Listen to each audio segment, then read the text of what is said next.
Assalamualaikum warahmatullahi wabarakatuh. Bismillahirrahmanirrahim. Tabarakalladzi nazzala al-furqana ala 'abdihi liyakuna lil 'alamin nadhira. Allahumma shalli wa sallim ala sayyidina Muhammadin wa ala alihi wa sahbihi ajmain. Amma ba'du. Yang sangat saya hormati Habib Hasan Toha Putra Al-Munawwar, Bapak Rektor, Bapak Direktur RSI, semua pengurus yayasan yang saya hormati, juga teman-teman baik yang putra maupun putri yang kami hormati. Ini ngaji bareng ya, terus ini bukan acara diskusi tapi acara apa? Saya mau ngaji tentang ayat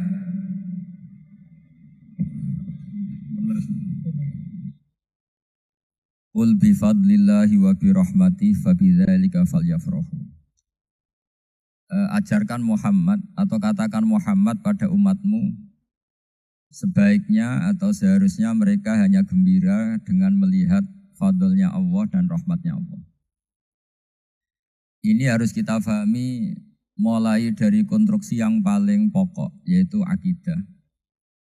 Dua ahwal itu satu perilaku sosial. Tiga mutammimat, sesuatu yang tidak pokok, tapi kita butuhkan dalam mengawal hidup ini. Saya beri contoh, orang itu sampai maksiat, itu karena cari kesenangan. Misalnya baru penat itu, ingin seneng, ada orang yang macam-macam lah, ingin melihat maksiat, apa itu pornografi, apa nyabu, apa macam-macam. Itu sebetulnya agama punya konsep yang luar biasa, yaitu seharusnya seseorang itu gembira dengan ketaatan. Lalu pertanyaannya, caranya gembira gimana? Gembira itu mudah. Jadi misalnya kamu sujud sama Allah Subhanahu wa taala. Terus cara berpikir begini, ini sekaligus ijazah. Cara berpikir begini. Ya Allah, ini kata Sayyidina Ali, kafani izzan an akuna laka abdan wa kafani fakhron an takuna li rabban. Ya Allah, betapa sialnya saya andaikan saya jadi budak dari makhluk yang sama. Misalnya sampean itu seorang kiai atau rektor atau doktor atau orang terpelajar, kemudian kamu jadi budak atau hamba dari makhluk yang setara. Betapa hinanya saya. Maka kata Sayyidina Ali, ya Allah, saya ini cukup bahagia, cukup bangga karena jadi budak, jadi hamba dari zat yang super atau yang maha super. Ini kok Allah Subhanahu wa ta'ala. Sehingga ada kebahagiaan yang luar biasa karena menjadi hambanya Allah Subhanahu wa ta'ala. Setelah bangga dengan jadi hambanya Allah, maka kita akan malu. Malu misalnya kok saya bahagia itu nunggu melihat pornografi, melihat maksiat. Itu terus menjadi malu. Kenapa saya bisa didikte oleh hal-hal seremeh itu? Ya, kita malu karena didikte oleh hal-hal yang seremeh itu. Karena kita didikte oleh nafsu. Jadi izzatun nafsi, satu harga diri seseorang itu harus dihidupkan untuk hanya tunduk kepada Allah Subhanahu wa ta'ala. Sehingga Nabi itu melatih satu logika tarkul ma'asi. Nabi itu dulu ketika ada seorang pemuda yang, ya karena mungkin pemuda ya, dia itu mau masuk Islam, tapi uniknya kata pemuda tadi, saya masuk Islam tapi asal dibolehkan bebas zina. Jadi ini agak sableng gitu. Jadi mau masuk Islam syaratnya dibolehkan apa? Zina atau free sex gitu. Karena orangnya agak hiper. Itu Nabi tidak langsung mengancam dengan neraka enggak. Ketika mau pamit gitu semua sahabat melarang. Mah itu jangan, kamu jangan sowan Nabi. Itu permintaan yang enggak masuk akal. Setelah lama ditahan terjadi kegaduhan di masjid. Nabi dengar itu ada apa itu? Itu ada pemuda yang mau masuk Islam tapi yasta'dzinuhu fi zina, tapi mereka minta izin ke Nabi untuk tetap boleh zina. Kata Nabi, pemuda itu suruh masuk, suruh menghadap saya. Ketika menghadap Nabi, saya ulang lagi, ketika menghadap Nabi, Nabi mengajarinya itu luar biasa. Nabi tidak langsung mengancam dengan neraka atau dengan azab itu enggak. Tapi kata Nabi, atuhibbuhu li ummik. Kamu suka kalau ibu kamu itu jadi demenannya orang banyak. Oh enggak ya Nabi, yang demen ibu saya tak bacok kan. Karena ini ya agak preman, di mana-mana orang nakal agak preman. Terus atuhibbuhu li bintik. Kamu suka kalau putri kamu ya digitukan orang-orang. Oh ya enggak Nabi, yang gitukan putri saya tak bacok. Atuhibbuhu li kholatik. Kamu suka kalau bule kamu digitukan. Atuhibbuhu li ammatik. Kamu suka kalau saudara bapak kamu digitukan. Nabi itu mengeset ya. Cara sekarang itu otak mungkin. Nabi itu meluruskan otaknya anak muda itu. Betapa buruknya zina. Cara bahasa Arab ditakbih. Betapa buruknya zina. Kamu suka kalau korbannya ibu kamu, putri kamu, bude kamu, bule kamu. Sehingga orang itu matur ya hasbuka ya Rasulullah, ini sudah cukup. Saya tidak pernah melihat sesuatu seburuk zina. Jadi fa'alqallahu fi qalbihi bughdha zina. Kemudian Allah meletakkan di hatinya, menanamkan benci zina. Sehingga akhirnya pemuda tadi menjadi iffah, menjadi menghindari zina. Artinya begini ya, ini mungkin yang lolos dari para kita sebagai dai, kita tidak belajar banyak tarbiyahnya Rasulullah SAW. Jadi kalau kita benci maksiat itu jangan hanya ditahdzir, ditakutkan neraka itu enggak. Jangan hanya itu. Tapi di logika. Jadi kalau kita menghindari maksiat itu selain karena takut azab, itu ada logika. Ada rangkaian pikiran yang menjadikan kita anti satu perbuatan apa maksiat. Jadi misalnya gini ya, kira-kira ginilah kalau contoh gampang itu. Ada orang gitu ya nyanyi dengan pakaian yang mungkin pornografi gitu. Mungkin pemuda-pemuda ingin melihat itu, tapi bisa diobati gini. Kok enak dekne mergawe kok tak bayari, aku kehilangan duit gitu. Meskipun dengan logika yang agak serampangan, yang penting menjadi kita ini punya harga diri untuk tidak tergantung hal-hal seperti itu. Sehingga Nabi itu cara menggambarkan tadi mulai atuhibbuhu li ummik. Kamu suka kalau ibu kamu jadi demenannya orang lain. Pemuda tadi bilang yang demen ibu saya mau saya bunuh. Ditambah lagi atuhibbuhu li bintik. Bagaimana kalau korbannya putri kamu, bule kamu, bude kamu. Sehingga terus si pemuda tadi betapa buruknya zina. Betapa murahnya zina. Akhirnya pemuda tadi alqawwa fi qalbi bughdha zina. Terus kemudian pemuda tadi itu sangat membenci dengan apa? Berzina. Nah, pikiran-pikiran seperti ini harus kita tanamkan. Harus kita tanamkan supaya orang itu benci melakukan maksiat. Karena satu memang takut suhtullah, takut dibendu Allah atau dibenci Allah. Dua memang logika kita mengarahkan tidak maksiat. Nah ini yang terkait Unisula yang nangani kedokteran, nangani medis. Sesuatu yang dilarang Allah itu pasti madharat. Maka untuk melarang seseorang bergantung sama narkoba misalnya atau hal-hal yang bahaya pada fisik, itu satu tentu bagi ahlullah, tentu karena takut Allah. Tapi banyak masyarakat yang memang benar-benar bisa meninggalkan narkoba karena efek buruknya ganja. Bahwa itu mengakibatkan sakau, mengakibatkan tidak sadarkan diri, mengakibatkan kebangkrutan ekonomi macam-macam. Sehingga mereka benar-benar benci sama yang namanya narkoba.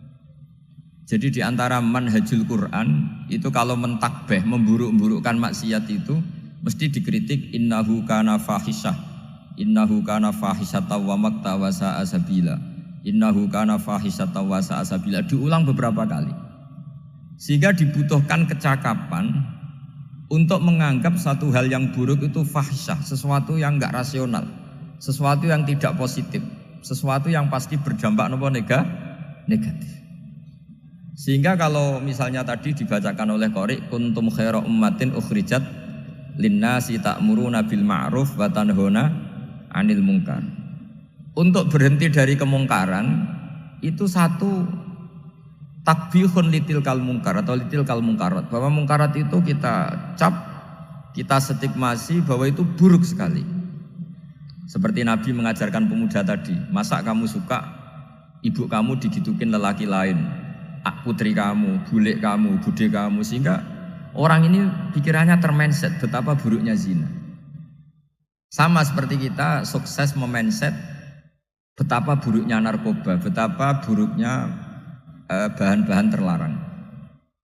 Begitu juga seterusnya, terus pengkhianat dan sebagainya. Tapi problem manusia adalah dia itu akan mencari kebahagiaan atau kesenangan sesaat.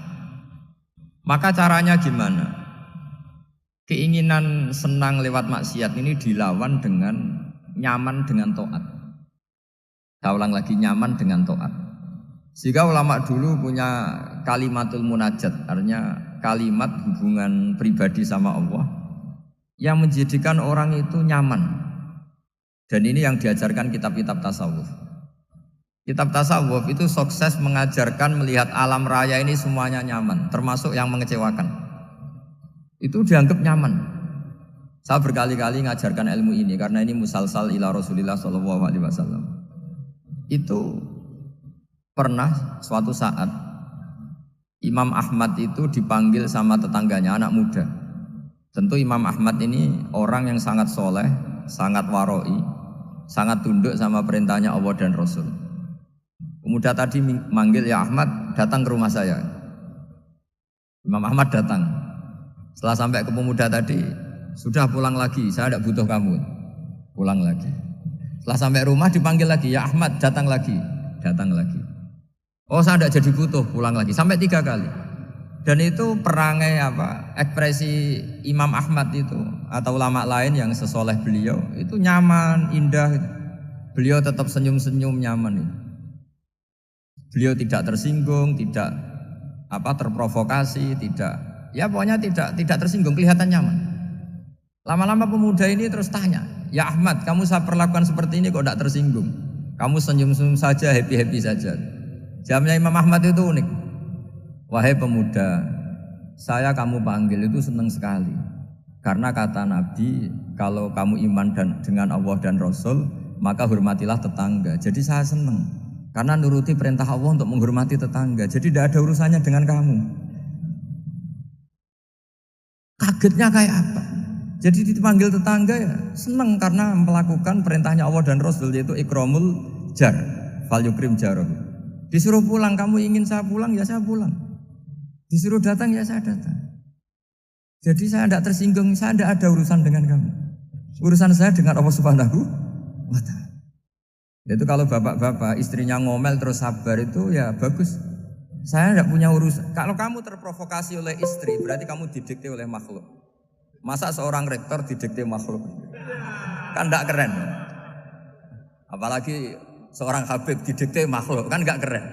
Yang bisa mendikte kita hanya Allah Subhanahu wa Ta'ala. Dan Allah mendikte kita, mengajarkan kita wa ashiruhunna bil ma'ruf fa in karihtumuhunna fa asa an takrahu shay'an wa yaj'alallahu fi khairan katsira. Jadi cara melihat istri kita bawel gitu atau cerewet, alhamdulillah ini ada pahala tanpa modal, cukup sabar. Kalau istri kamu sedang mesra malah mintanya ke mall, malah biayanya tinggi. Murah mana dapat pahala dimarahin sama saat mesra minta ke mall? Milih yang pertama kan? Nah ya itu tidak usah modal itu. Ya gitu aja. Jadi kalau istri sedang marah bawel, anggap saja ini rezeki. Dapat pahala tanpa apa? Biaya. Nah, kalau pas rukun malah nantang ke mall, biayanya malah tinggi. Jadi ulama dulu itu melihat dunia itu happy. Pernah Imam Syafi'i dikasih tahu, orang yang tadi nyium tangan kamu ya, itu di rumah menghujat Anda.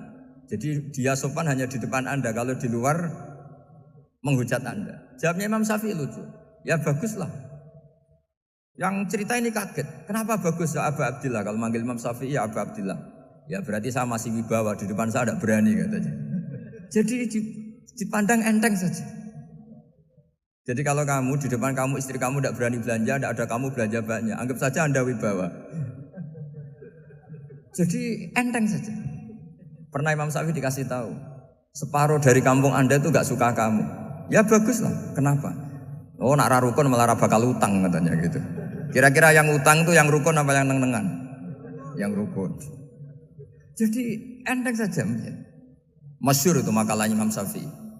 Waman asa'a ilaika faqad atlaqaka. Orang yang berbuat buruk sama kamu berarti membebaskan kamu. Kalau saya sedang nenengan sama Habib Hasan Toha Putra, beliau naik Alphard nggak nawarin saya sah karena baru nenengan. Tapi kalau sedang rukun malah harus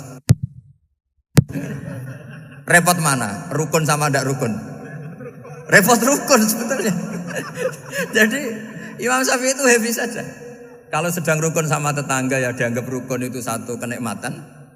Sedang ndak rukun ya dianggap satu kenikmatan. Jadi orang dulu itu serilek itu melihat dunia. Kalau kita kan enggak, ego. Wah saya ini suami kok dimarahin istri. Wah ini egonya bangkit. Padahal egonya bangkit itu ada kebodohan di situ. Yaitu seorang rektor didikte seorang istri, seorang makhluk. Apalagi kalau Anda daftar wali itu tidak akan jadi wali. Ini wali kok tunduk sama makhluk. Karena didikte apa? Makhluk. Maka Imam Ahmad ketika tetangganya bully gitu ya santai saja beliau happy. Ketika pemuda tadi eskal janggal, kenapa kamu gak tersinggung ya Ahmad? Memangnya saya harus tersinggung gimana? Kan tak panggil gak jadi, tak panggil gak jadi. Hei pemuda, saya ini gak punya urusan dengan kamu. Saya nuruti kamu karena perintahnya Allah. Saya senang melakukan perintah Allah, harus berbaik sama kamu. Sampai 3 kali. Jadi kebahagiaan ini pula yang harus kita latih dalam melakukan ketaatan. Tapi memang obsesi saya terbesar atau cita-cita saya terbesar memang setiap ngaji saya ingin orang mukmin semuanya itu bahagia. Dengan bahagia itu mereka tidak neko-neko ingin mencari kebahagiaan lewat jalur apa maksiat. Sehingga dalam konstitusi ulama yang ditulis di kitab-kitab usul fikih dan itu kitab yang saya kaji, selalu saya kaji. Itu membela-bela sesuatu yang mubah itu sampai luar biasa. Karena melihat mubah itu misalnya Anda tidur itu berstatus mubah. Anda bermain catur berstatus mubah. Anda rileks sama teman jagungan semalam dengan teman rektor atau dosen atau yayasan itu melihatnya bukan mubah tapi tarkul maksiyah. Misalnya saya semalaman asik musamarah itu jagungan malam sama Habib Toha Al-Munawwar. Itu Allah ngitungnya bukan, wah ini jagungan ngalor ngidul tidak penting tuh enggak. Malam itu bahak tidak ke dugem, tidak ke tempat maksiat. Sehingga ada ulama yang mengatakan mubah itu enggak ada. Saya ulang lagi, mubah itu enggak ada. Kan umumnya ulama bagikan wajib, ya kan, haram gitu. Terus diantaranya mubah, sunat, makruh. Ada ulama yang mengatakan mubah itu enggak ada. Kenapa logikanya begini? Itsma min mubahin illa wa yatahaqqaqu bihi tarku haramimma. Karena tidak ada mubah yang Anda lakukan kecuali saat itu pasti ditinggalkannya sebuah keharaman. Misalnya Anda sedang jagungan sama istri di luar, di rumah, asik di rumah semalaman. Mungkin bahas hal-hal yang ringan. Mungkin melihat sinetron atau apa yang ringan. Tapi di situ terjadi Anda meninggalkan ke tempat-tempat maksiat. Sekarang ninggal maksiat itu wajib apa mubah? Wajib. Padahal Anda sedang melakukan mubah. Nah itu dicatat oleh Allah itu tarkul haram, meninggalkan keharaman. Jika masyhur dalam cerita wali-wali itu, Abu Yazid yang seperti itu ibadahnya pernah tanya, ya Allah lalu yang makomnya orang seperti saya siapa? Karena beliau semalaman ibadah terus. Sama Allah dijawab, ya yang tidur di pinggir kamu itu. Abu Yazid, loh kok bisa ya Allah? Dia kan tidur terus. Ya kan dia tidur berarti meninggalkan keharaman. Ngomong sing potongan tukang maksiat itu apik turu apik melek kira-kira gitu. Apik turu. Timbang sama nak melek pola wis turu ae kira-kira gitu. Jadi enggak usah dipaksa tahajud, dipaksa qiyamul lail itu. Iya kalau qiyamul lail. Kalau dapat informasi, kesini ikut saya terus katut kan repot. Jadi perlawanan terhadap maksiat itu sebetulnya gampang dalam Islam karena tadi nggak ada sesuatu yang mubah kecuali saat dilakukan berakibat meninggalkan keharaman. Mudah sekali. Jika banyak orang jadi wali itu karena melakukan mubah. itu ada orang jadi wali itu karena sering makan. Ya makan-makan biasa itu. Karena ketika makan, ya Allah, betapa doifnya saya. Katanya saya presiden, katanya saya rektor, saya kiai. Ternyata kalau nggak makan tuh lemes. Apa hebatnya makhluk yang bergantung makhluk yang lain, yaitu makanan. Nah karena seperti itu terus dia al-laja ilallah, terus dia sungkeman ning Allah. Betapa lemahnya saya. Sebab itu ketika Quran mengkritik dan dengan tanda kutip kemungkinan Tuhannya Isa bin Maryam, itu ngeritiknya sederhana Quran itu. Mal masih ibnu Maryam illar rasul qad khalas min qablihir rusul wa ummuhu siddiqah kana yaqulanit ta'am. Isa itu tidak Tuhan, wong dia makan. Kamu kebayang enggak misalnya punya Tuhan, wah tadi Tuhan mampir ke rumah saya, dia lemes. Setelah tak kasih makan sehat lagi gitu. Itu kan enggak kebayang gitu. Tapi Tuhan marung di rumah saya, lemes tak gratisin, kayaknya enggak punya uang gitu. Setelah makan, wah gairah lagi. Kebayang nggak punya Tuhan seperti itu. Sehingga Quran kalau gojlok sederhana, karena yakulanit to'a. Sehingga wali-wali itu kalau makan itu sadar lemahnya dirinya, betapa dirinya tergantung makanan. Sesuatu yang tergantung itu artinya tidak hebat, tidak Tuhan. Jadi untuk menjadi wali, untuk menjadi dapat ridhonya Allah itu sebenarnya sederhana. Termasuk ada cara jadi wali yang agak kacau, tapi ini ya benar, asal niatnya benar. Misalnya Unisula besar, ya kurang besar lagi. Kita sudah punya uang, kurang banyak uang lagi. Itu Nabi Ayub, itu kan seorang nabi. Pernah diuji Allah, ini ada di Sahih Bukhari. Nanti kamu tanya, hadisnya Sahih enggak? Ini ada di Sahih Bukhari. Kadang orang kota itu aneh, enggak ahli hadis tapi tanya, Sahih enggak? Padahal andekan dibodohi Sahih, ya ngandel saja. Jadi kadang ya aneh. Wong enggak tahu kok tanya itu. Itu Nabi Ayub itu sudah kaya, pas itu sudah kaya. Bukan cerita yang masih miskin, memang sudah kaya. Beliau di kamar dihinggapin satu belalang dari emas. Setelah belalang itu dikejar, ternyata yang jenis itu banyak, semuanya dari emas. Ngambil sana sini, ini yang kesak ini dipenuhin, saku ini dipenuhin, sampai banyak. Sama Allah digojlok. Kamu itu nabi saya. Kenapa kamu mengumpulkan harta sebanyak itu? Kamu itu nabi saya kok rakus? Jawabannya Nabi Ayub unik. Ya Allah, siapa yang bisa kenyang dari rahmatmu? Ya, jadi kalau kamu punya uang 1 miliar, kok ingin 1 miliar 100, ingin 1 miliar 200, itu cara ngitung bukan uang. Ya Allah, siapa yang bisa kenyang dari rahmatmu? Karena rahmat Allah tidak terbatas. Sudah Gusti, tenang saja. Meskipun saya gini, rahmat Anda tidak akan habis. Sehingga waroi ada ilmunya, tomak juga ada ilmunya. Termasuk ragus itu juga ada ilmunya. Misalnya begini, ini contoh ragus yang ada ilmunya begini. Ini saya beri contoh. Mungkin yang boleh niru orang-orang soleh, kalau nggak soleh jangan. Imam Syafi'i ini cerita nyata. Imam Syafi'i itu dulu ketika ngaji masih muda itu nggak suka sama guru yang kaya. Kebetulan dia punya guru miskin terus. Namanya Sufyan As-Tsauri, itu miskinnya Masya Allah. Sufyan bin Uyainah juga miskin. Jadi dia miskin, punya guru miskin terus. Sehingga idolanya ya sama guru-guru yang miskin. Suatu saat guru-guru ini menyarankan dia ngaji Imam Malik. Imam Malik itu kaya raya. Itu babutnya Imam Malik kalau diinjek itu mata kakinya tidak kelihatan saking halusnya. Kalah Indonesia lah kalah. Imam Malik tuh gaya. Kalau ngaji di kursi tinggi terus pakai bukhur itu, pakai jubah Arab yang mahal itu. Pokoknya mewah kali Imam Malik. Terus dia mulai ini kiai kok kaya. Kemudian setelah beliau alim tanya, saya harus ngaji siapa setelah ilmu jenengan habis kira-kira gitu. Kata Imam Malik, sudah kamu tidak usah perlu ngaji saya, kamu sudah alim alama. Terus Imam Malik datang ke Baki. Zaman itu Baki itu semacam kayak rentalan ya, semacam Grab lah kalau dulu itu. Mana kafilah yang mau ke Irak? Ya sudah terus. Oh kita mau ke Irak. Ini antar ke Muhammad bin Hasan As-Syaibani. Itu dibiayai sama Imam Malik. Grabnya ya dibayarin, itu kafilahnya itu ya dibayarin. Imam Syafi'i disangoni surrotan min dhahabin. Jadi satu kepes uang dikasihkan. Itu pernah tak hitung semurah-murahnya itu sekitar 60 juta. Imam Syafi'i mulai mikir, kiai yang saya kritik lomo, sing kiai miskin tak puji gak pernah ngamal kan, tentu orang miskin kan.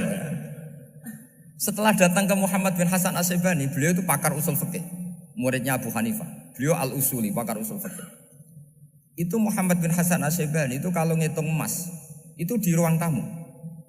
Uangnya miliaran, emasnya banyak. Dari kota ini dipindah ke kota ini, emas kalau ngitung di ruang tamu. Bukan di kamar, di ruang tamu. Imam Syafi'i tambah kaget. Imam Malik kayak gitu sudah saya soal, malah ini kaya raya. Setelah Imam Syafi'i kelihatan kaget, digojlok sama Muhammad bin Hasan Asy-Syaibani karena beliau senior. Atajabu min hadza, kamu aneh melihat ini? Iya. Kenapa? Ulama kok kaya raya. Terus kata Muhammad bin Hasan, ya sudah, uang ini tak kasihkan orang-orang fasik, binti gue demenan, gue nyabu, gue macam-macam. Oh jangan, nanti dipakai maksiat. Oh jenengan mawon sing sugih. Semenjak itu Imam Syafi'i rubah mindset. Jadi kalau kampus ini ingin akreditasi A, ingin mulia, ingin apa, kamu ridho kalau yang punya prestasi seperti itu adalah orang-orang fasik. Ridho enggak? Enggak kan? Maka didoakan ini. Nah itu namanya berpikir secara usuli. Kamu jangan hanya nuruti karena berpikir waroi terus kamu benci kekayaan, benci pangkat, benci apa, enggak bisa seperti itu. Karena pangkat dan kekayaan ketika dikelola secara kesolehan maka akan menjadi energi positif yang luar biasa. Semenjak itu Muhammad bin Hasan Asy-Syaibani berhasil mendidik Imam Syafi'i.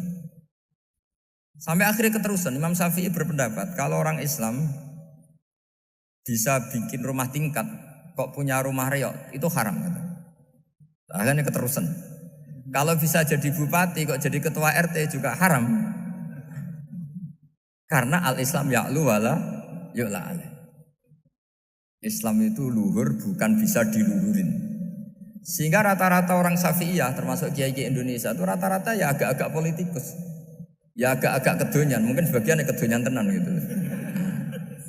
Karena gak ridho gitu loh. Kalau kesempatan itu dikuasai orang fasik kemudian menjadi kekuatan maksiat. Coba kalau bupati itu orang yang fasik. Kemudian programnya supaya rakyat seneng semalaman dangdutan yang purno misalnya. Supaya rakyat seneng dibolehkan dugem, dibolehkan judi. Tapi kalau yang jabat orang soleh kan ada beberapa perda yang menolak penyakit apa? Masyarakat. Jadi kamu jangan melihat bahwa kepangkatan ini hanya sebagai alat korupsi, alat otoriter, enggak. Asal kena orang soleh, maka ini menjadi energi kesolehan atau energi positif. Sebab itu ketika Allah muji para nabi yang soleh, diantaranya disifati apa? Faqad ataina ala Ibrahim al-kitab wal hikmata, terus ayat wa atainahum mulkan azim. Dan Nabi Ibrahim dan keluarganya tak kasih kerajaan yang besar. Nah sekarang masih banyak orang yang cara pandang ngapain bikin unisula yang megah, ngapain berambisi punya akreditasi A dan sebagainya. Menyoal seperti itu salah secara usul fikih. Karena secara usul fikih kesempatan yang baik tentu harus diperjuangkan oleh orang-orang yang soleh. Karena ini supaya jadi otoritas yang positif. Itu dulu ada latihannya. Jadi orang dulu itu gampang sekali ketika milih miskin ditanya, kenapa miskin? Saya ingin hisab saya ringan. Tapi ketika mereka kaya yang soleh, supaya harta ini tidak dipakai orang yang nanti dipakai maksiat. Kita misalnya orang soleh kok mau pangkat, karena kita ada ridho kepangkatan itu dipegang orang maksiat, kemudian menjadi energi maksiat. Begitu juga seterusnya. Maka ulama dulu itu rileks. Sampai Syekh Nawawi Al-Bantani itu nanti bisa dicek di tafsir Qul hal yastawil ladzina ya'lamuna wal ladzina la ya'lamun. Beliau muji-muji ulama. Kemudian ada seorang yang agak hasud mungkin. Tanya begini. Hebatnya ulama itu begini-begini. Terus ditanya, tapi kenapa kita sering melihat ulama ngantri proposal di rumahnya bupati kan? Sementara bupati nggak pernah datang ke ulama ngaji ihya. Jawabannya Imam Syekh Nawawi itu unik. Ya karena ulama itu tahu gunanya uang, sehingga nyari uang untuk pondok, untuk masjid. Sementara bupatinya tidak tahu gunanya ilmu, maka tidak pernah ngaji. Jadi ya ringan saja. Jadi ya sudah seperti itu. Jadi kalau ada ulama kedonyan, anggap saja karena tahu gunanya uang. Jadi kenapa ulama ngantri di kabupaten, bukan bupati ngantri di ulama? Jawabannya, karena ulama tahu gunanya uang. Sementara bupatinya nggak tahu gunanya ilmu. Ya, kira-kira gitu lah. Ada ustadz tidak ganteng, kesensem rondo cantik. Karena tahu gunanya ustadz itu. Artinya tahu gunanya kalau saya nikah nanti punya anak jadi gus. Kan dia kiai gitu. Tapi rondone raro gunanya dia karena miskin gitu. Jadi ulama dulu itu rileks. Rileks. Menafsirkan apa saja itu rileks. Termasuk saat terpojok. Itu rileks. Karena semuanya dianalisis pakai ilmu. Sehingga ciri utama wali itu apa? Ala inna awliya Allahi la khaufun alaihim walahum yahzanun. Enggak ada rasa takut, enggak ada rasa gampang. Karena melihat sesuatu itu gampang saja.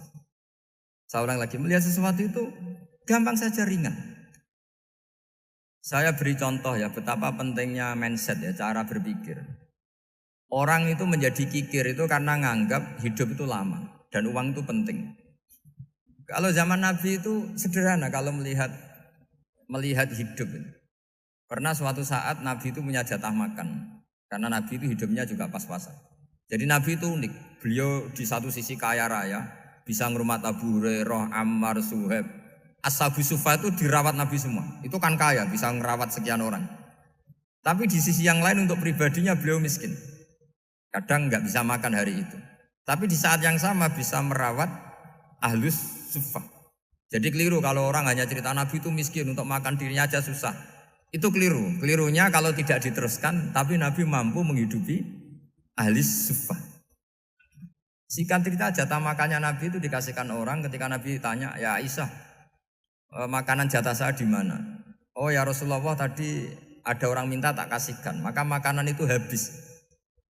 Apa kata Nabi? Kamu salah Aisyah. Yang kamu kasihkan itu justru yang masih. Ya yang kamu kasihkan itu justru yang masih. Sehingga Nabi menganggap, makanya Nabi terus ngendikan. Ya kalau mukhatabnya lelaki ya kira-kira begini. Wahal laka min malika illa ma akalta fa'afnaita walabista fa'ablaita. Terus tanya wa tasaddaqta fa'abqaita kata Nabi. Harta kamu ya kamu makan kemudian ke WC jadi kotoran atau punya pakaian mewah nanti rusak. Wa tasaddaqta fa'abqaita. Ada yang kamu sedekahkan yaitu yang abadi sampai akhir.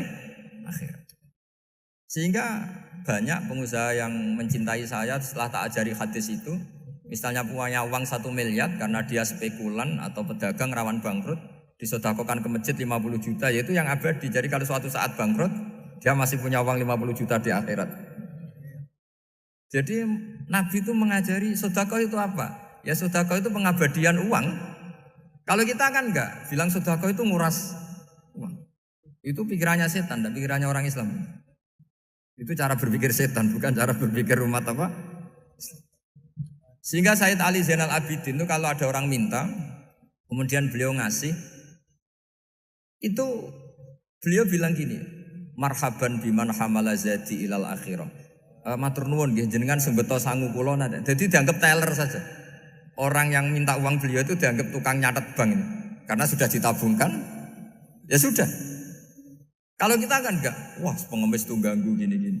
Kecuali pengemis profesi ya mungkin kita agak-agak enak. Mari zaman akhir tuh ada pengemis apa? Profesi, jadi repot teman. Terus tak beri contoh lagi kebahagiaan ketika kita milih Islam moderat. Islam kita diajarkan guru-guru kita, utamanya oleh guru kita Mbah Maimun. Saya juga sering ketemu beberapa ulama dunia termasuk Habib Umar. Saya juga ikut sowan ke sini pas beliau sama Habib ini Hasan Toha Putra di sini sama orang-orang moderat. Itu cara berpikir juga luar biasa indah. Beliau pernah cerita ya, beberapa ulama lah, banyak yang cerita itu. Saya pernah diceritani seorang alim ketika ada orang ekstremis itu mau ngebom di tempat maksiat. Kebetulan yang maksiat itu kebanyakan ya orang Islam. Karena di negara yang mayoritas Islam. Ditanya sama Syekh Sa'rawi. Syekh Sa'rawi itu mufassir top di mana? Mesir. Ini mau tak habisin karena mereka orang Islam kok maksiat terus. Terus ditanya sama Imam Sa'rawi. Laumatu ala khini ma'asihim aina masiruhum. Kalau mereka mati dalam keadaan maksiat, mereka kemana? Ya ilan nar, mereka pasti masuk neraka. Terus ditanya sama Imam Sa'rawi. Wahal masiruhum ilan nar muradun nabi amlah. Punya umat maksiat kemudian mati masuk neraka, itu yang diinginkan Nabi apa enggak? Ya tidak aja. Ya sudah, tidak usah dibom, ditunggu tobatnya kata. Karena kalau mati dalam keadaan itu ke neraka dan itu tidak yang diinginkan Rasulullah Sallallahu Alaihi Wasallam. Terus ekstremis ini menjadi tobat, tidak berpikir ekstremis Mas. Jadi orang itu harus berpikir mindset yang baik. Meskipun kadang berpikir baik itu ya agak-agak kacau. Ada seorang wali majdub itu kalau berdoa agak kacau, tapi nggak bisa dibantah. Masyhur itu doa itu. Ini sekaligus ijazah, tapi kalau sebelum wali nggak boleh. Itu datang ke makamnya Rasulullah SAW. Terus doanya itu begini, ya Allah sekarang terserah engkau. Ya Allah sekarang terserah engkau. Jika saya kamu jadikan orang soleh, jika saya engkau jadikan orang soleh, maka surra habibuk, maka kekasihmu ini senang. Yang susah musuhmu yaitu setan. Tapi kalau engkau menjadikan saya orang fasik, maka yang susah kekasihmu, yang senang musuhmu. Jangan punya dua pilihan itu. Wah itu kan doa tapi kayak teror itu. Ya jadi berdoa di Raudhah. Wah itu pasti mandi itu karena agak-agak maksa Tuhan itu. Ya Allah engkau punya dua pilihan. Jika saya jadi orang soleh, maka kekasihmu ini senang. Musuhmu yang susah yaitu setan. Tapi jika saya jadi orang fasik, maka musuhmu yang senang, kekasihmu yang susah. Mohon terserah jenengan, mau menyenangkan kekasihmu, apa menyenangkan musuhmu? Gitu. Kira-kira gimana? Kalau tertarik boleh doa itu dipraktekkan. Tapi kayaknya kalau copy paste itu gak keren, apa? Jadi dulu orang itu muamalah sama Allah dan Rasul itu rileks. Rileks itu nyaman karena ya tadi kul bi fadlillah wa bi rahmati fa bidzalika falyafrahu. Sehingga Imam Izzuddin bin Abdissalam itu ngendikan innalladzina yarmunal muhsanatil ghafilat. Di antara kebaikannya ibu-ibu atau mbak-mbak ini harus berstatus ghafilat. Perempuan-perempuan pelupa. Ghafilat itu pelupa. Pelupa dari kenikmatan maksiat sehingga mereka dengan taat. Misalnya ada ibu-ibu atau mbak-mbak atau juga bapak-bapak tahajud, kemudian nyaman dengan tahajud itu. Kira-kira terbersit enggak ingin maksiat? Enggak kan, karena sudah nyaman dengan tahajud, dengan taat. Maka dibutuhkan kenyamanan dalam beribadah. Sebab itu ala bidzikrillahi tatmainnul qulub. Makanya saya termasuk kiai yang setiap ngaji itu happy, seneng. Karena ini untuk kampanye, seneng dengan ngaji, dengan taat itu sudah luar biasa. Kayak apa kalau mereka senengnya kalau nunggu melakukan maksiat. Jadi termasuk bentuk perlawanan kita terhadap maksiat adalah usahakan kamu tuh bahagia, seneng dengan taat. Istiqnas billah, mu'anasah billah, farah billah, itmi'nan tumakninah billah. Sehingga ini mencukupkan kita tidak berkebutuhan maksiat. Meskipun kita ya manusia pasti suatu saat atau sudah pernah maksiat. Serasa diceritakno lah niku wis mesti gitu. Lah orang-orang dulu itu orang yang sukses mengelola bahagia ma Allah wa billah walillah. Sehingga wali-wali dulu itu jadi wali itu tidak mesti karena ibadahnya banyak itu enggak. Mereka orang yang ibadahnya itu biasa. Biasa-biasa sekali. Ulama-ulama dulu ibadahnya biasa sekali. Tapi qulubuhum ma Allah, hatinya itu ma Allah. Itu ada seorang wali itu jadi wali, Umar bin Abdul Aziz yang dikenal Khamisul Khulafa. Khamisul Khulafa. Di luar Khulafa Ar-Rasyidin 4, di antara yang soleh adalah siapa? Umar bin Abdul Aziz. Itu ketika mau meninggal, itu senangnya bukan main. Itu semuanya nangis, beliau senang. Terus tanya, kenapa kamu senang? Memangnya saya kalau mati itu kemana aja? Ila khairi madhubin ilah, ke zat terbaik. Timbang urip mbek kowe bolet atau mbek arhamur rahimin gitu. Yaitu Allah Subhanahu wa taala. Jalaluddin Ar-Rumi ketika mau meninggal itu muridnya nangis semua, beliau marah. Kamu harusnya pesta karena saya mau ketemu kekasih saya, malah kamu tangisi. Goblok sekali kamu katanya. Jadi orang-orang dulu itu luar biasa. Karena tadi mereka tidak ingin ketemu Allah itu dianggap problem. Harus sesuatu yang membahagiakan. Makanya wali-wali itu kalau berdoa begini. Wa khairu ayyami yauman alqa kafih, dan jadikan hari terbaikku adalah hari ketika saya ketemu engkau ya. Pernah pernah dengar doa itu? Wa khairu ayyami yauman alqaka fih, dan hari terbaikku adalah hari saat ketemu engkau. Aman kan enggak? Sampai mati ku wedi. Saya enggak tahu wedi dosa apa wedi Israel apa wedi malaikat siapa? Mungkar nakir. Sebenarnya tidak perlu seperti itu. Karena cara pandang Nabi itu ini bisa dipraktekkan. Kalau kamu orang baik, mati artinya apa? Ya baik. Karena husnul khotimah. Kalau kamu orang yang buruk, itu kata Nabi, anggap saja mati itu akhir dari keburukan kamu. Nak kowe urip terus malah maksiat terus. Maka Nabi itu kalau ngajari kita berdoa gini, Allahumma ij'alil hayata ziyadatan li fi kulli khairin wal mauta rohatan li min kulli syarrin. Ya Allah, kalau saya hidup ya anggap saja ziyadah fi kulli khairin, berpotensi nambahi kebaikan. Kalau saya mati anggap saja ini akhir dari segala keburukan. Maka saya berkali-kali guyon. Makanya tradisi ulama-ulama NU, ulama-ulama pesantren, ya ada hanya NU, pokoknya ulama-ulama alim. Itu kalau ada orang mati, orang nakal gitu mati, ini saya gitu. Itu hadirin mesti gak terima. Wah, api enang itu orang wakal. Tapi dipaksa sama kiainya, saya gitu. Lama-lama dipaksa. Saya gitu. Padahal yang hatinya kiai, wis ra iso maksiat meneh, wis saya gitu. Karena dengan mati berarti saya sudah tidak bisa maksiat lagi. Jadi Nabi melihat hidup dan mati itu segampang itu. Kalau al-hayata ziyadatan li fi kulli khairin wal mauta rohatan li min kulli syarr. Coba kita ke depan itu kan ada potensi zina, potensi korupsi, potensi maksiat. Yang bisa menghentikan potensi itu apa coba? Mati ya, udah pinter dia. Sudah maju berarti. Berani mati. Berani.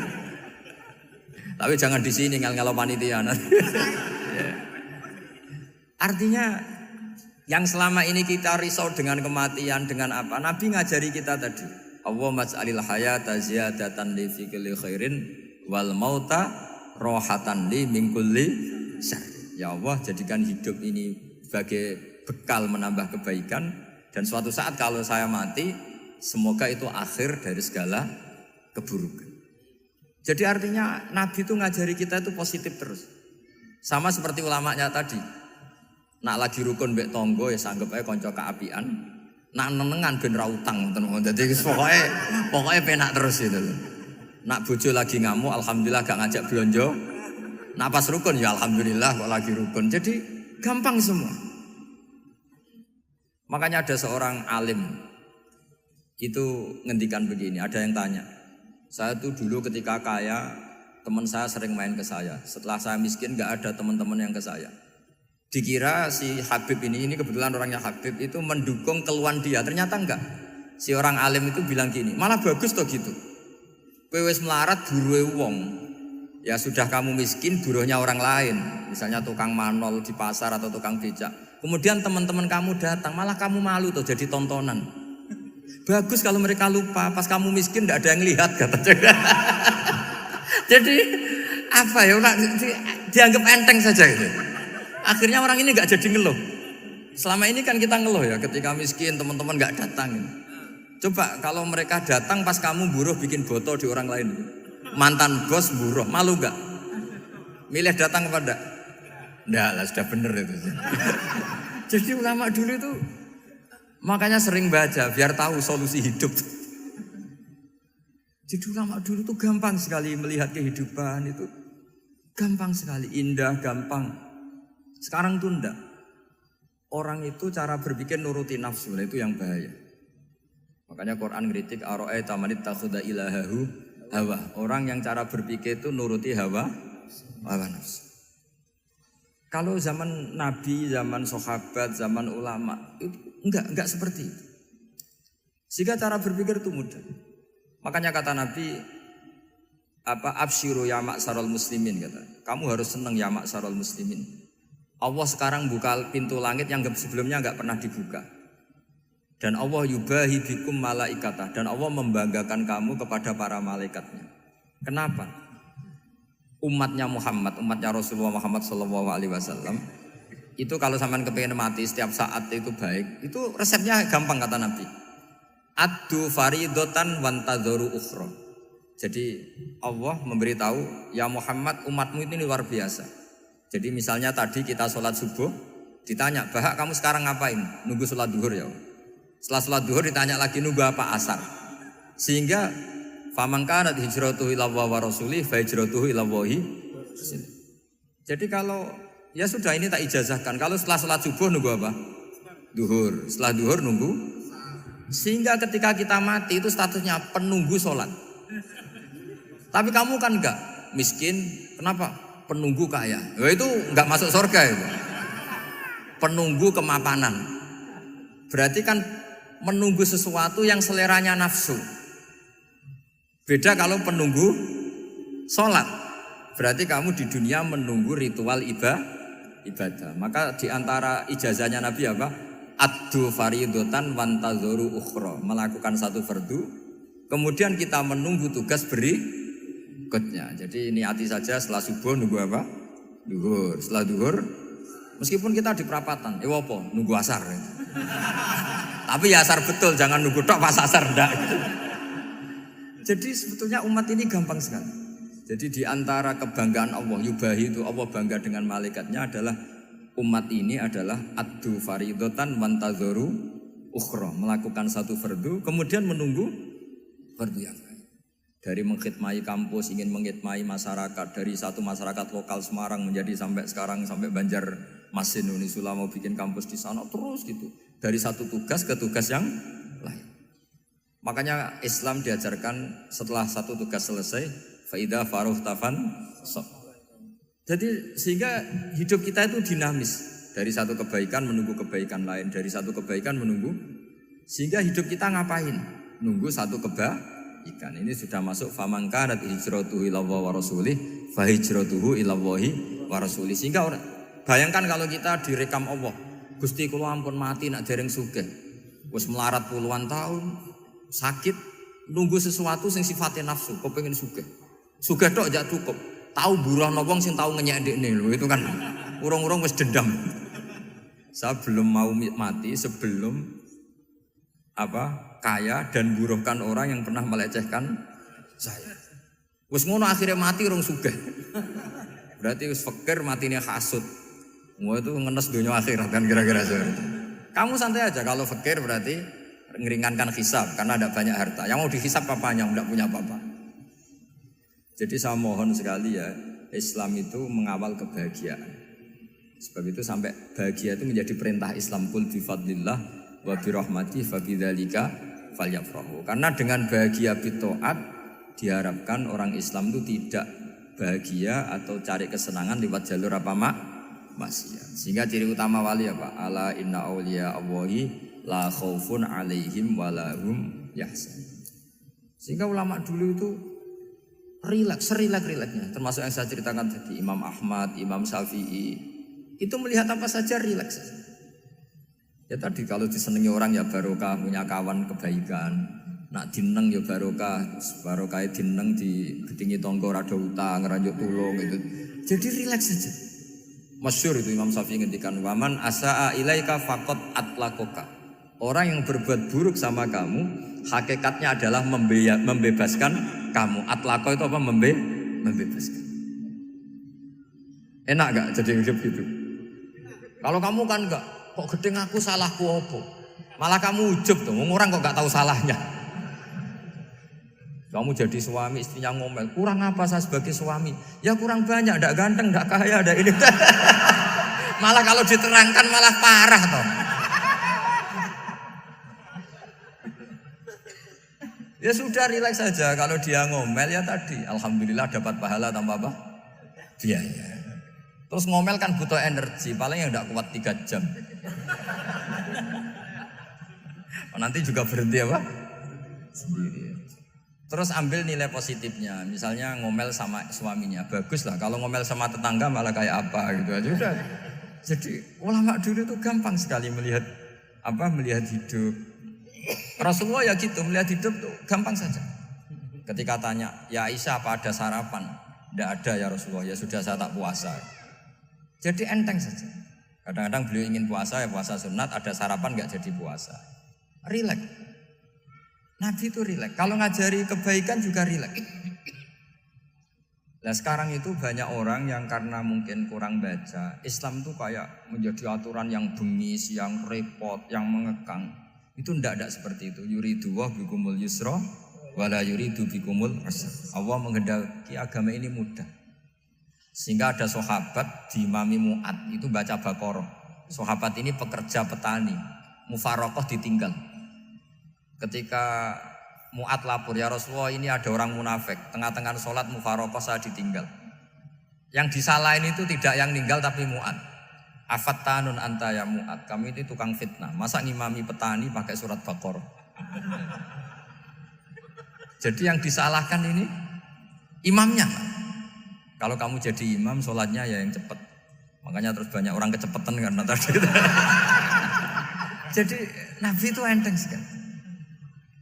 Jadi apa ya, Nabi itu beda dengan yang kita bayangkan beda. Nabi pernah ngaji di masjid, kemudian ada tetangga lewat pakai cangkul ke kebun. Semua sahabat gerutu. Ini orang tidak benar, ada Nabi ngaji ditinggal saja ke kebun, tidak ikut ngaji. Jawabannya Nabi tidak, itu bagus, itu ikut sunnah saya. Kenapa ya Rasulullah? Dia kerjanya nyari halal.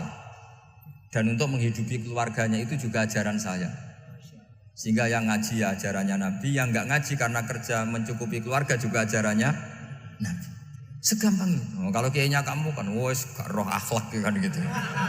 Nabi rileks saja Nabi. Sampai bisa lihat itu di Ihya di bab Fadhailul Kasbi. Makanya ini penting sekali supaya orang itu berpikir Islam atau mendakwahkan Islam itu berdasar sanad ya yang muttasil yang pernah dilakukan Rasulullah SAW. Semoga barokah. Assalamualaikum warahmatullahi wabarakatuh.